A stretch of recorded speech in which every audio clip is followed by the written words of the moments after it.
देख रहे हैं वीकेंड का सबसे भरोसेमंद कार्यक्रम ये देश है हमारा।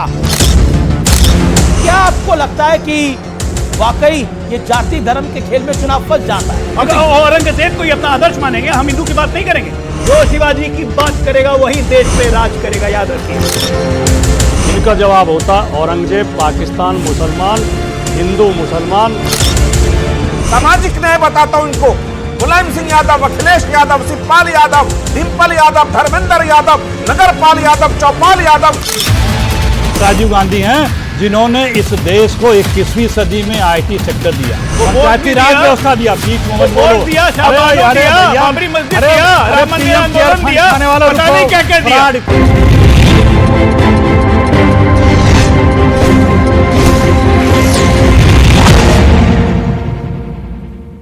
नमस्कार व्यूअर्स, मैं हूं अमीश देवकर और आप देख रहे हैं वीकेंड का सबसे भरोसेमंद कार्यक्रम ये देश है हमारा। एक बार फिर आपका अभिनंदन है ये देश है हमारा के एडिशन में।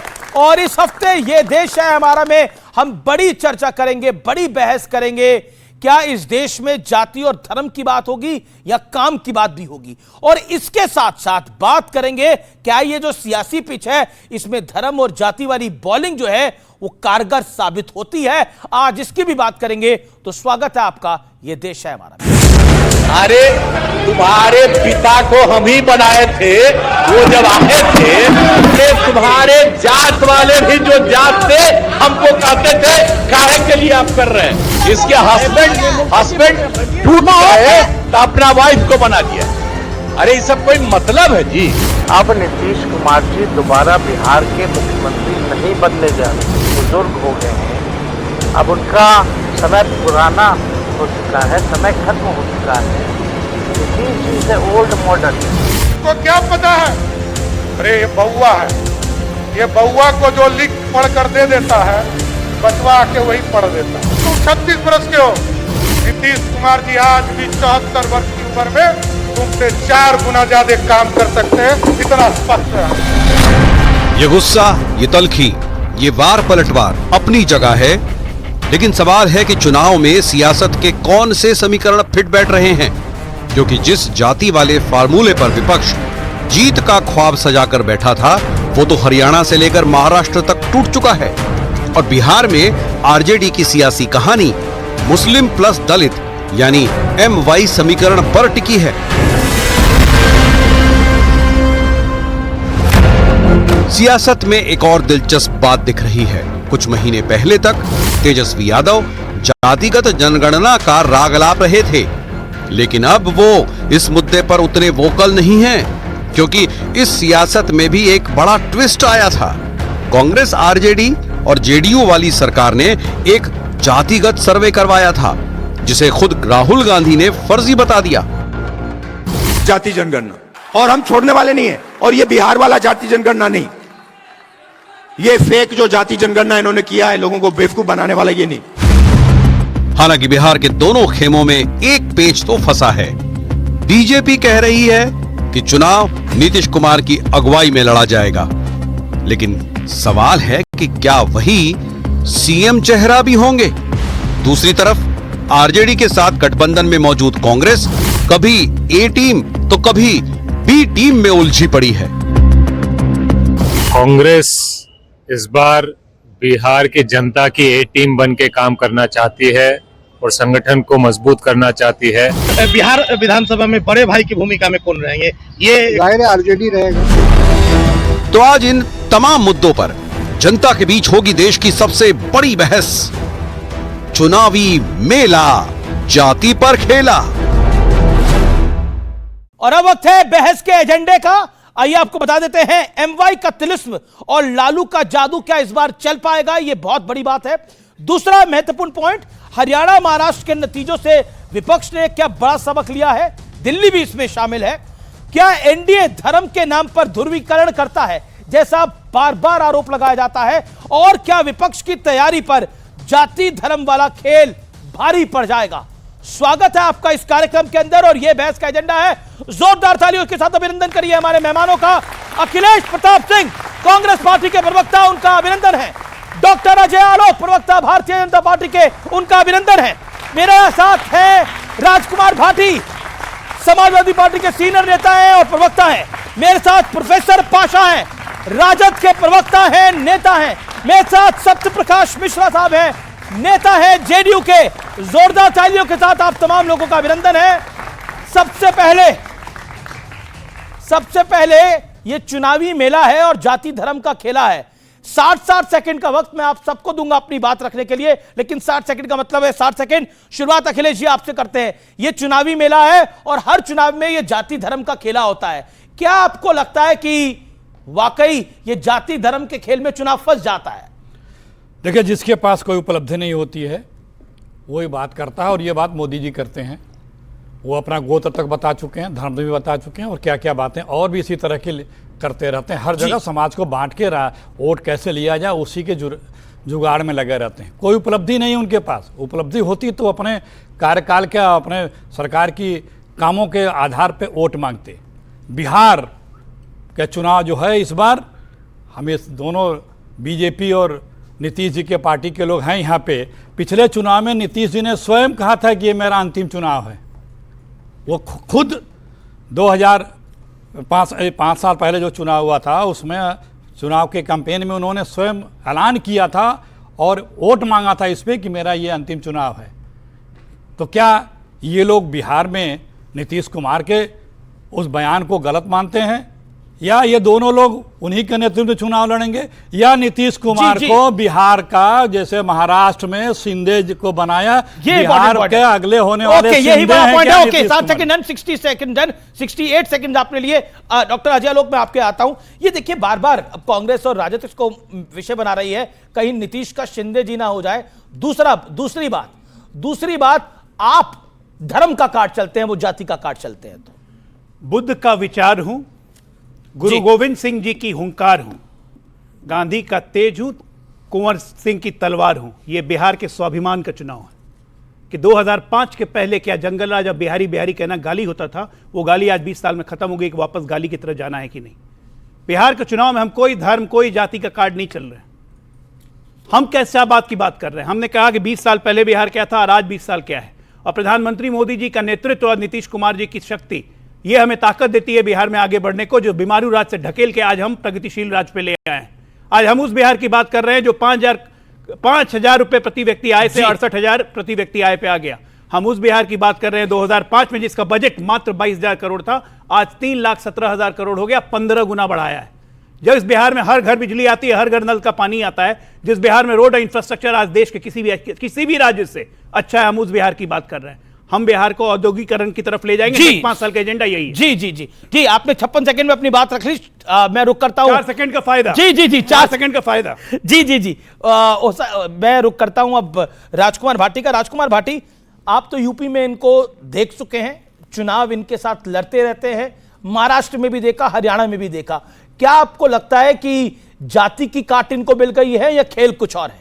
60 सेकंड। देखिए, हमारा संविधान सामाजिक, आर्थिक, राजनीतिक न्याय की बात कहता है। जी, इस देश में राजनीतिक न्याय तो हुआ, क्योंकि हर व्यक्ति को एक वोट का अधिकार है, सबकी वोट बराबर है, ये न्याय तो हो गया। जी।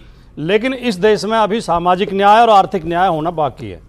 सामाजिक न्याय में जो सामंतवादी ताकतें हैं, जो सदियों से ऊंची कुर्सियों पर बैठी हैं और लगातार रोड अटकाती हैं, आज जहां जहां बीजेपी की सरकार है वहीं ओबीसी के साथ बेईमानी हो रही है। ओबीसी की कट ऑफ ऊपर जाती है, ईडब्ल्यूएस के नीचे रहती है। यानी ईडब्ल्यूएस के नाम पे जो जिन्हें हम अपर कास्ट कहते हैं, वो लोग कम नंबर पाके चुने जा रहे हैं आज की तारीख में, और ओबीसी ज़्यादा नंबर पाके भी उसका सिलेक्शन नहीं हो रहा है। और बिहार में जो जाति जनगणना हुई, और हम पूरे देश में जाति जनगणना की बात कर रहे हैं, वो इसलिए हुई कि 65% ओबीसी को 27% आरक्षण, और वो भी पूरा नहीं हो रहा। ओबीसी की ढेर सीटें खाली पड़ी हैं, कॉलेजों में प्रोफेसर की, यूनिवर्सिटियों में वीसी की, तमाम सीटें अगर कोई आता भी है तो उस पर ईडब्ल्यूएस लगा दी जाती है। जी। इसलिए जाति जनगणना जरूरी है और ओबीसी का कोटा बढ़ाया जाए। 60 सेकंड्स डन। ओके, आप कह रहे हैं कि जैसे ओबीसी की जैसे जातिगत जनगणना बिहार में हुई, लेकिन राहुल जी तो इसे फर्जी कह रहे। नहीं, वही सर, राहुल जी तो इसे फर्जी सर्वे कह रहे हैं। राहुल जी ने इसको फर्जी सर्वे कह दिया। इस पे भी 5 सेकंड आपकी राय आप दे दीजिएगा। नहीं, देखिए, बिहार में फर्जी सर्वे हुआ था, वो हाँ या ना? क्या बिहार में फर्जी सर्वे हुआ था, हाँ या ना? राज्य सरकार को जाति जनगणना कराने का अधिकार नहीं है, तो फिर कराई क्यों? तो इसलिए उसका कोई वैल्यू नहीं है। ओके, उसकी कोई राहुल जी कह रहे हैं केंद्र सरकार कराए, वो तो अपने केंद्र राज्यों में सरकार कराने कराए। की बात करें। ओके, अब मुझे बताइए कि एनडीए जो है वो ध्रुवीकरण की नीति पे चलता है। बिल्कुल नहीं, एक स्पष्ट मैं गिना मत दूंगा, है। आंध्र से लेकर महाराष्ट्र से मैं- लेकर बिहार तक। मैं एक स्पष्ट मत कर दूं, माफ करिए, टोका मैंने। जी। बिहार के संदर्भ में यह बात सर्वविदित सत्य है कि पिछले 20 सालों से नीतीश कुमार जी की जो सरकार चली उसका सिर्फ एक मूल मंत्र था, सुशासन और बिहार का विकास। जब 25-24 नवंबर को 2005 को नीतीश जी ने पहली बार बिहार की बागडोर बिहार की जनता ने उनके हाथ में दी तो उन्होंने 3 शब्द कहा था, सुशासन सुशासन सुशासन। आज उस सुशासन का विकास दर देश में चौथे पायदान पर है। 14.27% का विकास दर लेकर बिहार, आलोक जी ने कह दिया, बढ़ रहा है। 3,17,000 करोड़ का बजट, जिसमें महिलाओं को सर्वाधिक लाभ देने की स्थिति में हम खड़े हैं। और बिहार में महिलाएं, जो नीतीश कुमार की एक सबसे बड़ी जो नजर रहा है महिला सशक्तिकरण पर कि 1 करोड़ से ज्यादा जीविका दीदी है और 29% से ज्यादा बिहार में पुलिस में महिलाएं हैं, जो देश में सर्वाधिक है। तो ध्रुवीकरण हम विकास, एक मिनट, ध्रुवीकरण हम विकास वर्सेस जो जिन्होंने बिहार को रसातल में पहुंचाया उसके खिलाफ जरूर हैं। तो क्या बिहार उनके हाथ तो कम से कम नहीं जाएगा जिन्होंने बिहार के विकास का बेड़ा गर्क कर, जिनके परिवार ने अपने परिवार को सिर्फ विकास किया। महिला सशक्तिकरण के नाम पे मिसा यादव, ने जो रोहिणी आचार्य, राबड़ी देवी, उससे भी ज्यादा टाइम ले रहे हैं आप। ओके, मैं रुक करता हूं। आरजेडी का आपका रुख है, मतलब आप कह रहे हैं कि नीतीश कुमार अब बुजुर्ग हो गए हैं। अब दूसरी तरफ से कहा जाता है अभी तेजस्वी जी तो बच्चे हैं, बताइए क्या करिएगा?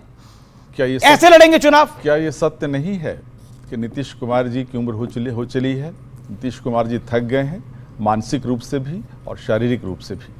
बिहार आज कहाँ है? 20 वर्षों की बात की गई और कर रही है भाजपा भी और जेडीयू भी। बिहार आज कहाँ है? प्रति व्यक्ति आय में हिंदुस्तान के हर राज्य से कम आय है बिहार में।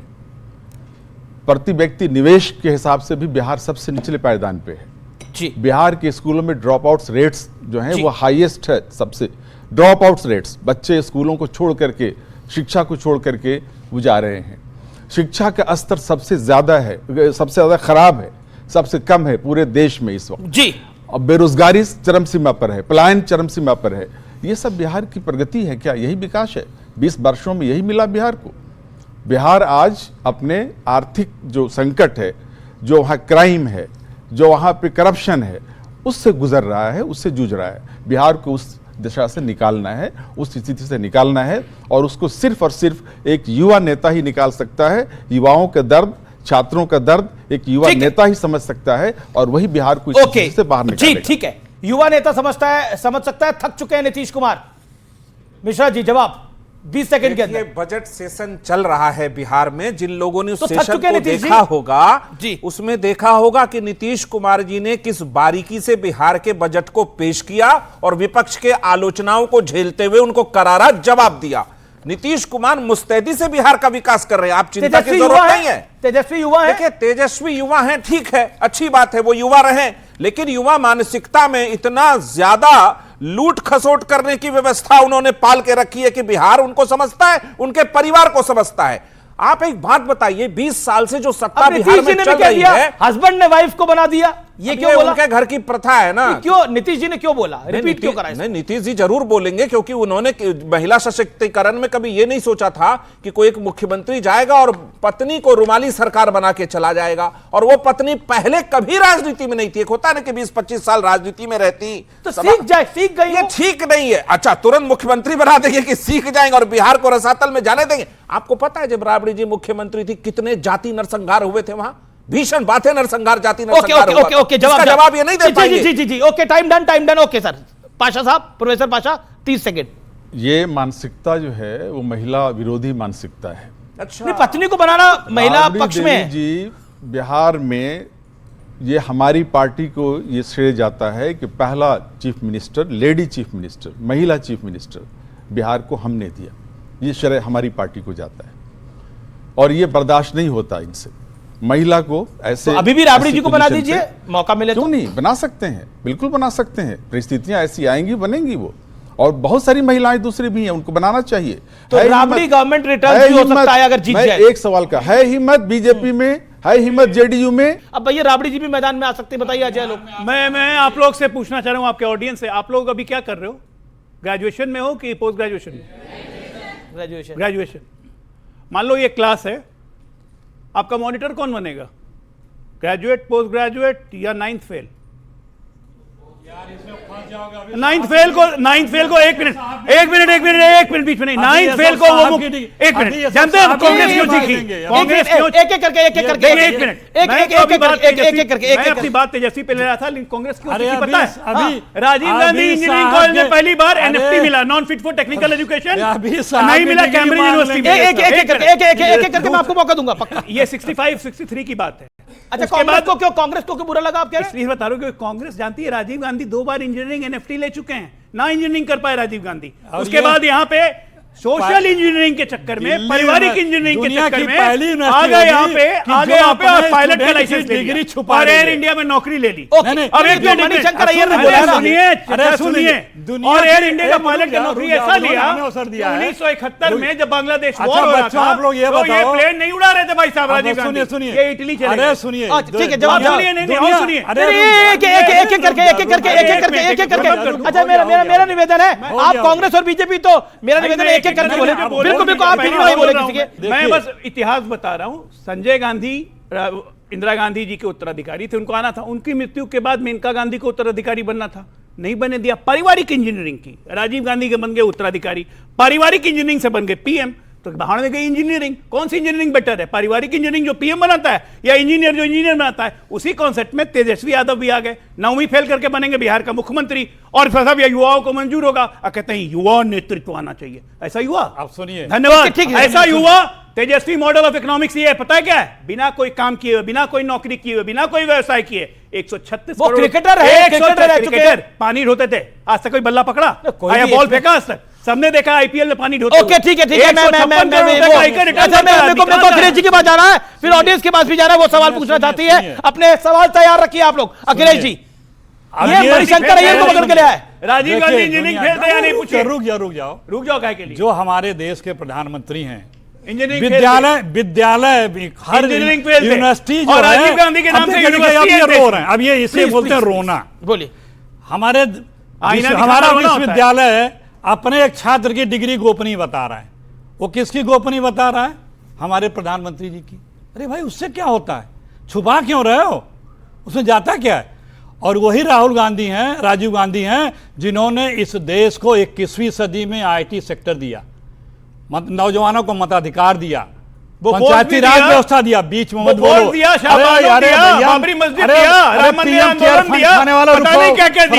दिन भर सिर्फ फ्रॉड किया है। नौजवान आज नौजवान दुनिया में भारत का झंडा इसलिए लहरा रहे हैं क्योंकि कांग्रेस पार्टी की बनाई IIM, IIT, एम्स, इन तमाम शैक्षिक संस्थानों के बल पे दुनिया में झंडा फहरा रहे हैं। आज इन्हीं संस्थानों से निकल करके इन्होंने क्या दिया? इन्होंने व्हाट्सएप यूनिवर्सिटी दिया, झूठ का फैक्ट्री दिया, भ्रष्टाचार दिया, लूट दिया, सांप्रदायिकता दिया, जातिवाद दिया, असत्य दिया, हर साल एवरेज 12 लाख करोड़ रुपए लूटा इन्होंने। देखो भाई, अगर बीच में बोलोगे ना, 900 ऑफिस बने हैं बीजेपी के। 900 ऑफिस, 900 ऑफिस, सैकड़ों करोड़, 900 चूहे खा के बिल्ली हज को 50 करोड़ के एक ऑफिस है। कांग्रेस का एक जिले में एक ऑफिस भी नहीं है। ये भ्रष्ट गेहूं बेच के लाए हैं। अब इस हिसाब से बोलेंगे कांग्रेस का एक जिले में एक ऑफिस नहीं है। कांग्रेस का तो पिछले कई वर्षों से दिल्ली में कोई सांसद भी नहीं है, कोई विधायक भी नहीं है। यूपी में एक समय पर आज 2 विधायक है, तो ये कांग्रेस की क्या बात करेंगे? सुनिए जी, हमने देश को लूट करके अपने मित्रों का कर्जा नहीं माफ किया है। जब मोदी जी आए तो 54 लाख करोड़ रुपए देश पे कर्जा था, मात्र 10 वर्षों में। अरे भाई, 15 20 साल राज कर रहे हो, देख क्या रहे हो देश को? अभी 11 साल हुए, अभी 11 साल हुए। अरे बिहार की बात कर रहा हूँ, बिहार को दिए क्या तुम? हमारे समाजवादी पार्टी के नेता ने कहा कि सामाजिक न्याय नहीं हुआ अभी तक, हम लोग उसकी लड़ाई लड़ रहे हैं। ओबीसी का नाम ये फलाना ढिमकाना, ओबीसी का हक मार के उसको मुसलमानों के हक में किसने ट्रांसफर किया? इनके मित्र कांग्रेस पार्टी ने कर्नाटका में। इनका सामाजिक न्याय ऐसा है कि उत्तर प्रदेश में दंगा होता है, समाजवादी पार्टी जाती है कॉम्पनसेशन देने, 5 मुसलमानों को कॉम्पनसेशन दे दी है, हिंदुओं को कोई कॉम्पनसेशन नहीं। ये इनका सामाजिक न्याय है। अच्छा, हर चीज में हिंदू मुसलमान क्यों आ जाता है? बिल्कुल नहीं, मेरा प्रश्न है, हर चीज में हिंदू मुसलमान नहीं आएगा। क्यों? हिंदुस्तान में हिंदू नहीं आएगा तो कहां पाकिस्तान में आएगा? जी क्या बात कर रहे हैं आप? हिंदुस्तान में हिंदू की बात नहीं करेंगे? अगर औरंगजेब को अपना आदर्श मानेंगे, हम हिंदू की बात नहीं करेंगे? इनके विधायक अबू आजमी, अरे गलती से संभाजी महाराज के बारे में हनुमान बोलेगा, हम बात नहीं करेंगे? क्या बात आप कर रहे हैं? चल लिया देश ऐसे, तो देश ऐसे चल चुका 70 साल से, और नहीं चलेगा। जो शिवाजी की बात करेगा वही देश पे राज करेगा, याद रखिए। ओके ओके, ये औरंगजेब, मैं आ रहा हूं, मैं आपके पास आ रहा हूं। ये औरंगजेब का महिमा मंडन आपने कर दिया, और इसमें आपने, क्या आपको लगता नहीं है कि इसमें कहीं ना कहीं एक बड़ी त्रुटि है? जो अबू आजमी ने बोला, बकायदा उन्होंने अपने बयान को वापस लेने का प्रयास करा, समर्थन किया। नहीं, उनका वापस लेने का प्रयास करा, फिर आपके एक सांसद ने उसका समर्थन कर दिया, अवधेश प्रसाद जो है। भारतीय जनता पार्टी के प्रवक्ताओं से आप केमिस्ट्री का सवाल पूछो, मैथ को पूछो, फिजिक्स का पूछो, ज्योग्राफी का पूछो, इकोनॉमिक्स का पूछो, इनका जवाब होता औरंगजेब, पाकिस्तान, मुसलमान, हिंदू, मुसलमान, ये करना इनका जवाब होता है। बात किस मुद्दे पर चल रही है? या तो औरंगजेब पर डिबेट कर लेते हैं, 3 दिन से औरंगजेब पे ही चल रही है बात, चल रही है। आपने विषय रखा जाति धर्म की राजनीति, नहीं बिहार पे। मैंने कहा, मैंने शुरू बिहार की बात करता हूं, मैं बिहार की बात करता हूं। देश का संविधान कहता है सामाजिक आर्थिक न्याय की बात। आर्थिक न्याय होना इसलिए जरूरी है कि इस देश में लगभग 45% लोग ऐसे हैं जिनकी आमदनी 20-22 रुपये रोजाना है, और कुछ परसेंट लोग, 1% लोग ऐसे हैं जिनकी आमदनी करोड़ों में, अरबों में है। तो ये जो धन का जो समान वितरण नहीं हुआ, इसकी वजह से देश में गरीबी है, कुछ लोगों की तिजोरियां भरी जा रही हैं, कुछ लोगों की जेब खाली हो जा रही है। यही सामाजिक न्याय अभी से है क्या? सामाजिक न्याय पिछले 11 साल से है क्या? जब से भी था, लेकिन मैं आपसे पूछता हूं, 11 साल से है क्या? जब से भी था, लेकिन न्याय तो होना चाहिए।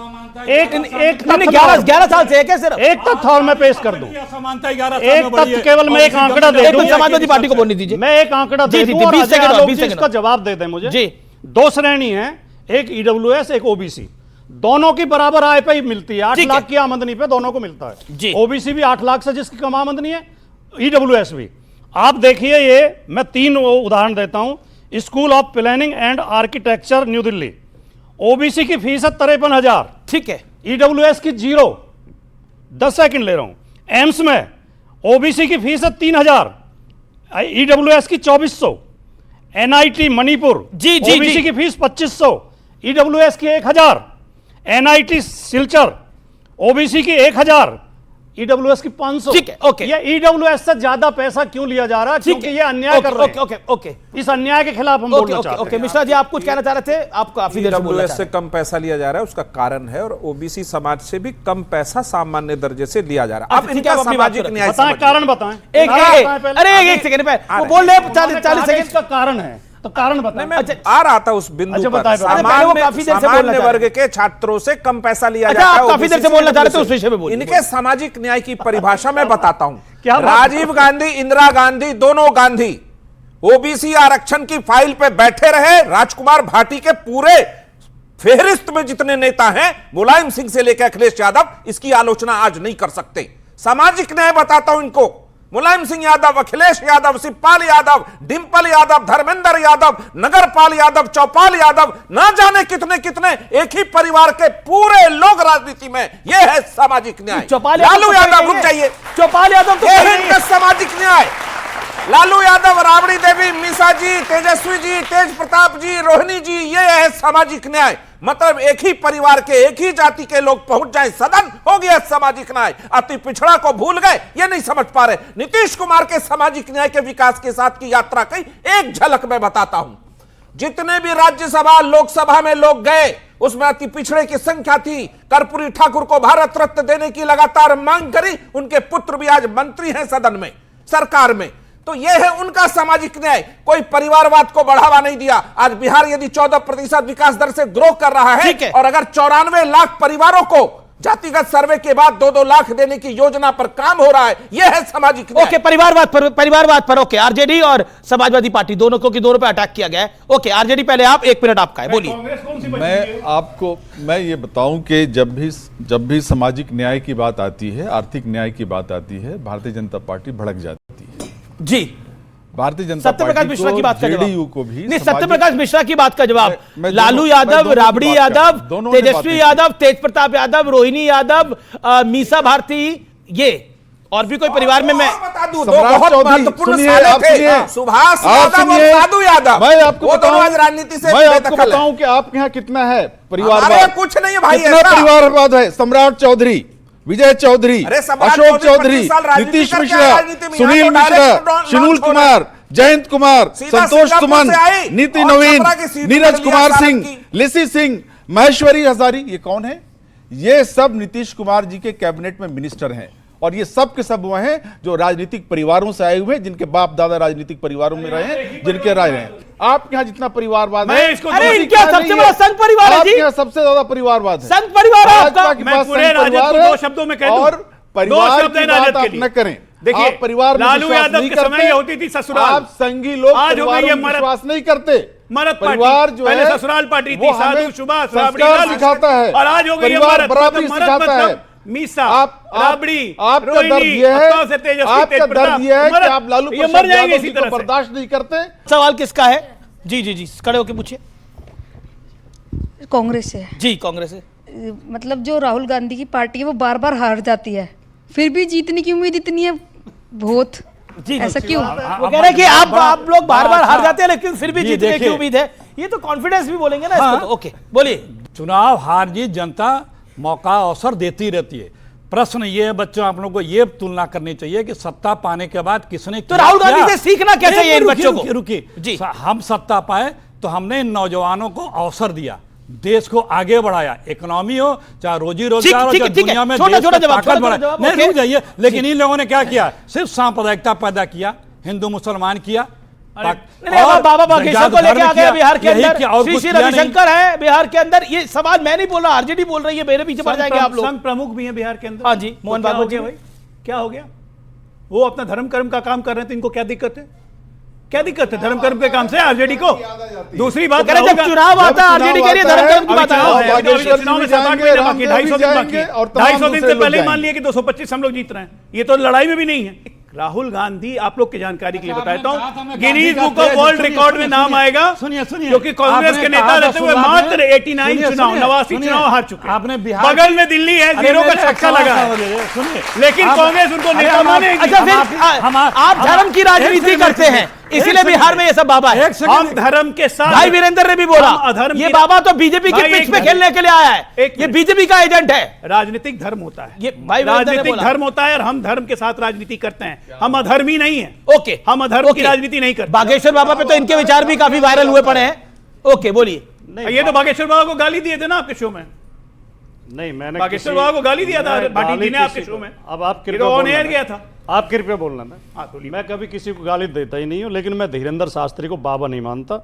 28 साल का लड़का है, अनपढ़ है, उसे ना कोई ज्ञान है, ना शास्त्रों का ज्ञान है, ना संस्कृति का ज्ञान है, ना धर्म का ज्ञान है। अपमान है। वो ऐसी ऐसी बातें ये बोलता अपमान है, है उनको, बीच में ना चिल्लाएं कृपया। नहीं, होंगे आप ये मत बोलिए उनके नहीं, बारे तो में। मुझे बोलना था, मैं अपनी बारी पे बोल रहा ये अपमान है हूँ। उनका। ये ठीक नहीं है देखिए, भाटी। जो आदमी ये कहता हो कि जिस लड़की की मांग में सिंदूर है, समझो प्लॉट की रजिस्ट्री हो चुकी है, मैं उसे साधु मानने को तैयार नहीं हूं।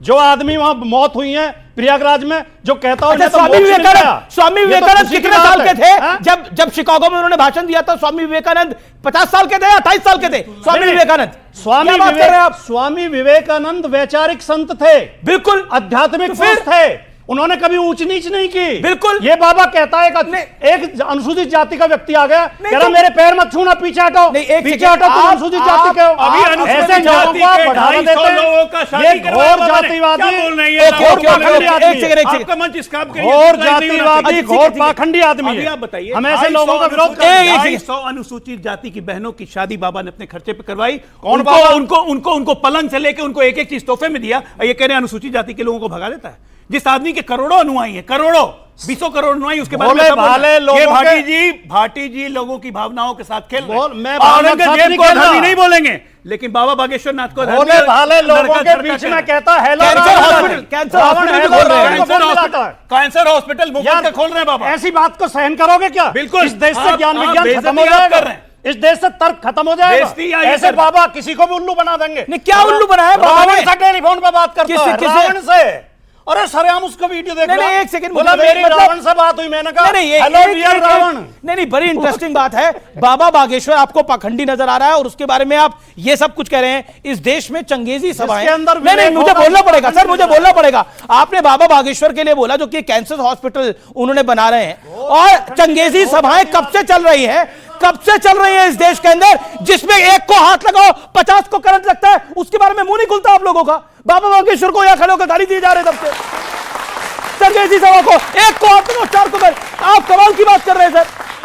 मैं कह रहा हूं चंगेजी सभाएं जो लगती हैं, एक को हाथ लगाओ 50 को करंट लगता है, एक को हाथ लगाओ 50 को करंट लगता है, उसके बारे में कब बोला आपने किसी मंच से? को खुला नहीं छोड़ना चाहिए, ऐसे लोगों को जेल में डालना चाहिए जो काटने की बात करता हो। देश की सारी कोई भी हो समस्याएं चाहे। ठीक हो जाएंगी। देखिए- बाबा को प्रधानमंत्री बना दीजिए। ओके, बता बाबा बोलिए। इतने ही महान है, उन्हीं को प्रधानमंत्री बना दीजिए ना। ऐसे सारी ही समस्याओं पिछले का हल हो विचार, जाएगा। इनके ऐसे ही सारी पिछले- समस्याओं का हल हो जाएगा। बाबा को मैं आज आपको प्रधानमंत्री बना एक दीजिए। चैलेंज देता हूं।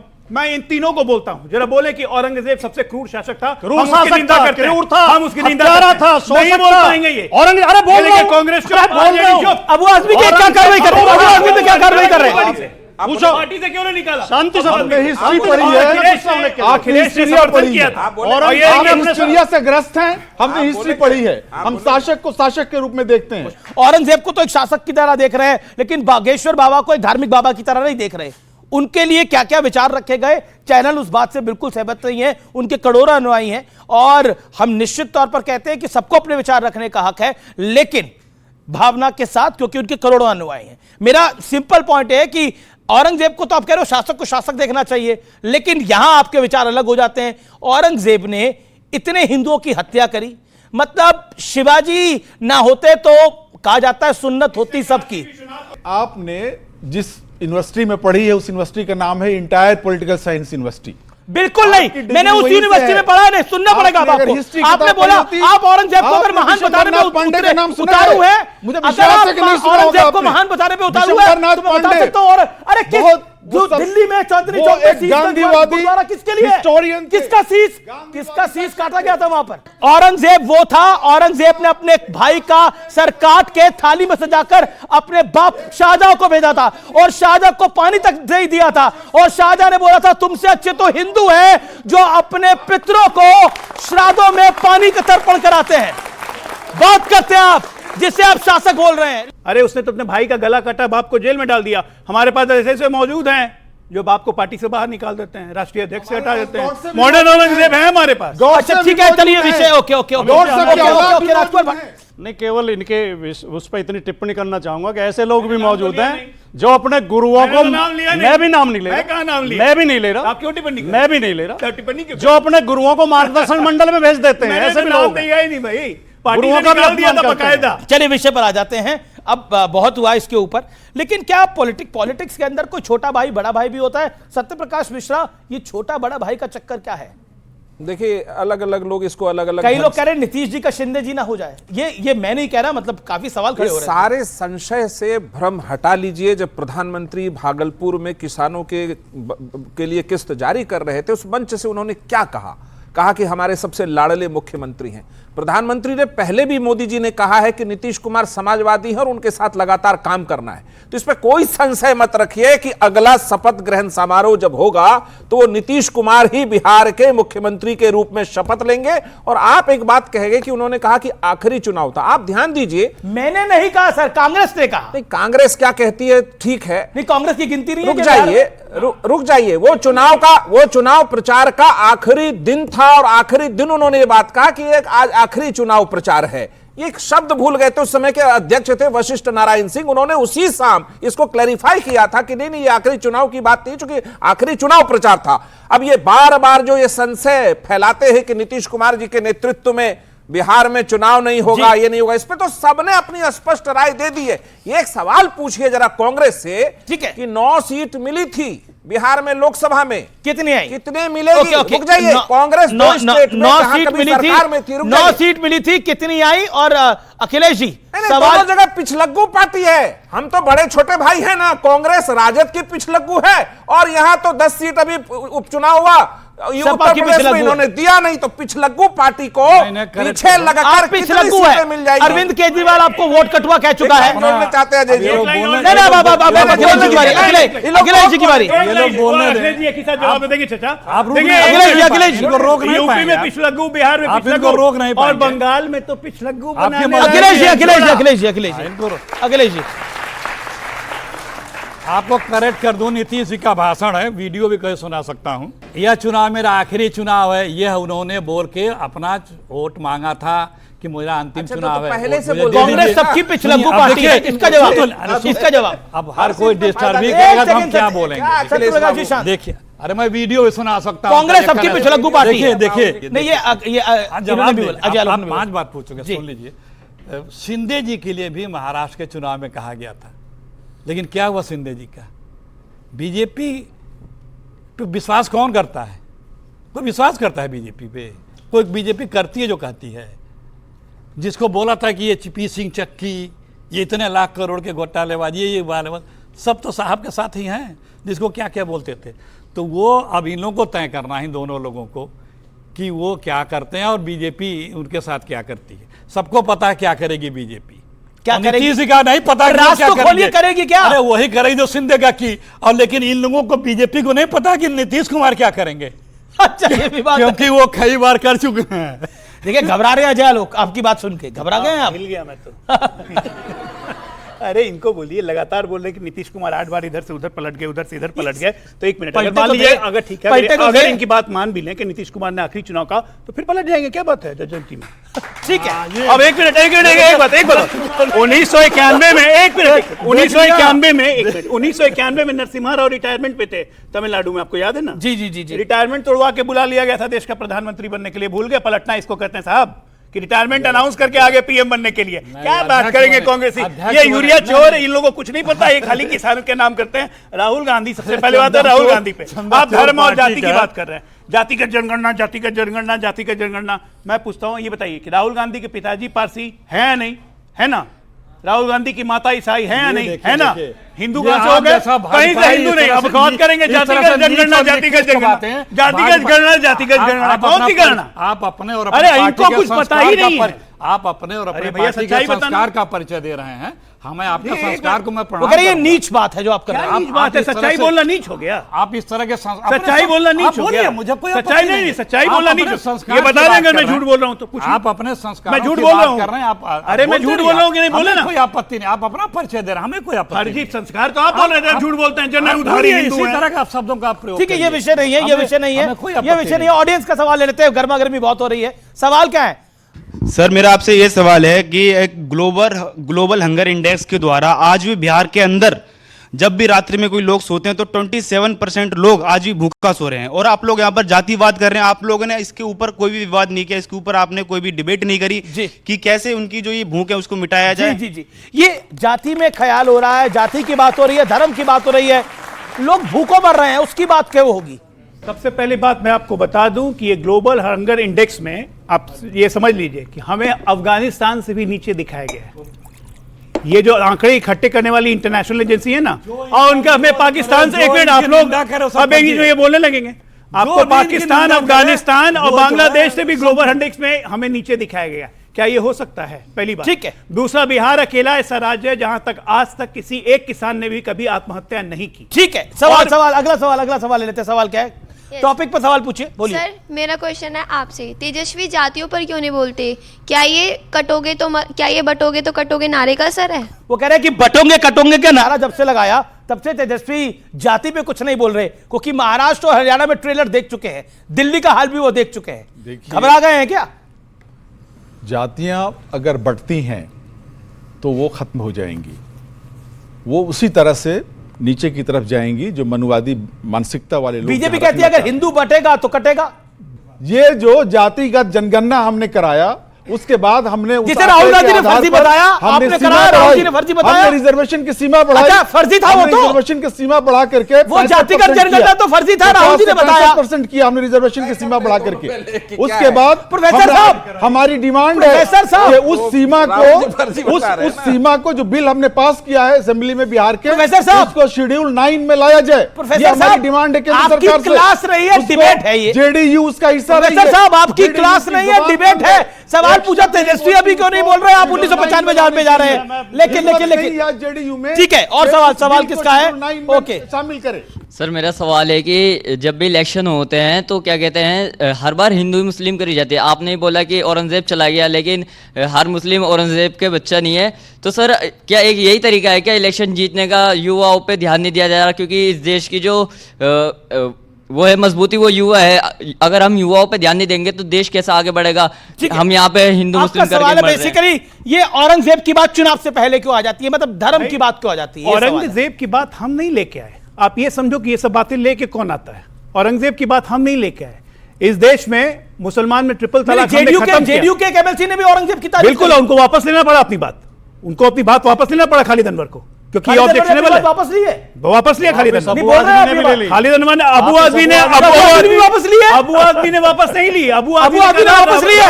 अबू आदमी ने क्या लिखा, ट्वीट पढ़ देता हूं, रहमतुल्लाह अलैह। पूछिए पाशा साहब से, उर्दू जानते हैं, इसका क्या मतलब होता है? औरंगजेब को उसने रहमतुल्लाह अलैह कहा, इसका मतलब जानते हैं क्या है? जो बहुत शीर्ष उच्च पदवी पर बैठा हुआ अल्लाह के बाद हो, रहमतुल्लाह अलैह। औरंगजेब के अल्लाह के बाद का आदमी है। मथुरा में योगी आदित्यनाथ का एक बड़ा बयान आया है। काशी अयोध्या के बाद अब मथुरा की बारी है। योगी ने ये ब्रज भूमि पे बयान दिया है, ये बड़ा बयान है, और मथुरा पे विशेष ध्यान अब दिया जाएगा। काशी के बाद, अयोध्या के बाद अब मथुरा की बारी है। इसके क्या मायने हैं सीधे तौर पर, डॉक्टर अजय आलोक? हरे कृष्ण, हरे कृष्ण। जनता पर भी ध्यान दीजिए, वो कह रहे जनता पर भी ध्यान दीजिए।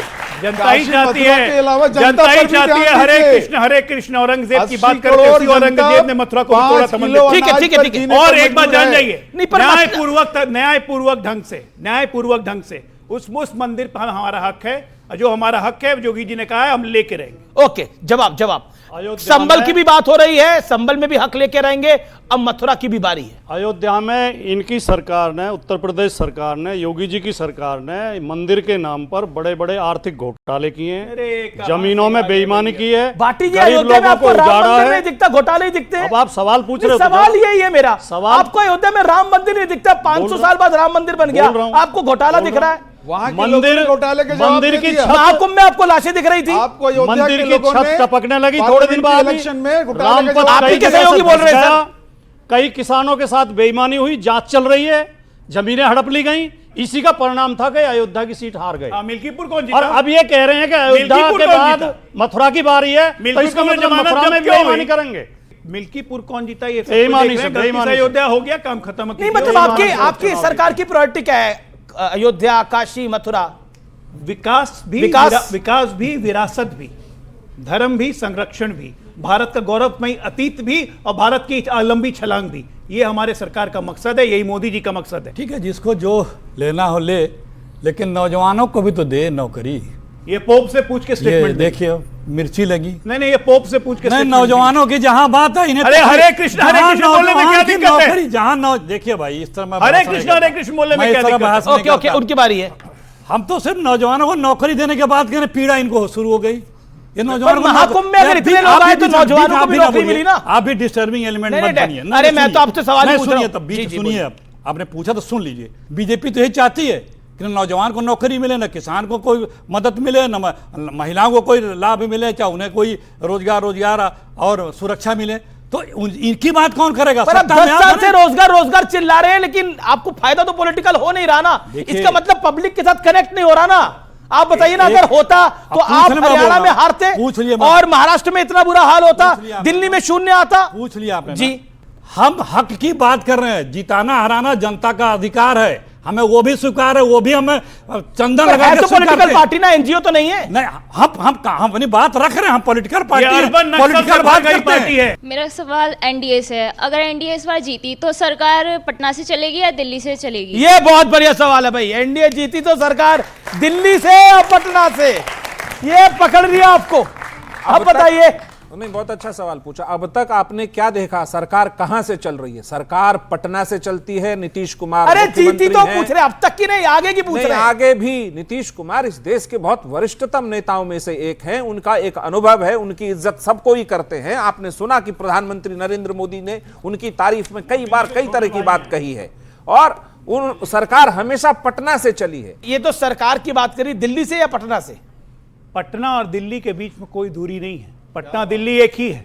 अब पटना से ही सरकार चलते आई है, पटना से ही सरकार चलेगी। राज्य की सरकार है भाई, और मोदी जी के निर्देश, मोदी जी के संरक्षण में चलेगी। नेतृत्व मोदी जी के पास है। एनडीए का दिक्कत क्या है? डबल इंजन की सरकार है, दौड़ेगी चलेगी। हमारे यहाँ देखो बच्ची, एक चीज समझो, हमारे यहाँ वो जो 10 जनपद वाली सरकार थी, सोनिया जी डोरी से चलाती थी मनमोहन जी को, वो वाली सरकार हम लोग अखिलेश जी जवाब सरकार है। डोरी वाली सरकार आप चलवाते थे, रिमोट कंट्रोल सरकार 10 सालों में हम लोगों ने चला के इस देश को जितना आगे बढ़ाया है। देखिए, आपको नहीं, आपके तरफ से कर्जा, आपके तरफ से बोले दीजिए, बोले दीजिए, आपके तरफ से कर्जा लेकर के देश के मित्रों, बात कर लीजिए, इन्हीं से बात कर लीजिए। बोले आप, बोले आप, बोलिए, आपकी आवाज आ रही है। मित्रों को कर्जा लेकर के मित्रों का कर्जा नहीं माफ किया है। इस देश को हम लोगों ने बुलंदियों पर पहुंचाया। 21वीं सदी के हिंदुस्तान को दुनिया से कैसे दुनिया को लीड करना है। आज दुनिया के सैकड़ों बड़ी कंपनियों को इंडियंस लीड कर रहे हैं।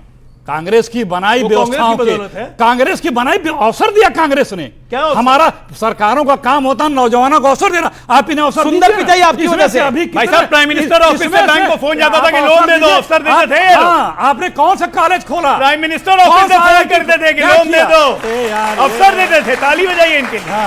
अवसर दिया 12 लाख करोड़। लेकिन आप कहना चाह रहे हैं कि सुंदर पिचाई कांग्रेस की वजह से है। सुनिए, जो मंदिर बनाने की बातें हो रही हैं, मैं ये कहता हूं कि अगर मंदिर बनाने से, मस्जिद बनाने से, गिरजा बनाने से, गुरुद्वारा बनाने से देश का विकास होता है, तो लाखों करोड़ों मंदिर, मस्जिद, गुरुद्वारे, मस्जिद बना दीजिए। लेकिन सच्चाई ये है कि भूखे भजन न होत गोपाला, ले ले अपनी कंठी में। बहुत सुंदर बात, आपकी बहुत बहुत शुक्रिया आप तमाम लोगों का हमारे साथ आने के लिए, अपनी बातों को रखने के लिए। तो फिलहाल आज के इस विशेष कार्यक्रम में इतना ही। आपको मेरा नमस्कार और मेरे युवा मित्रों को बहुत बहुत धन्यवाद।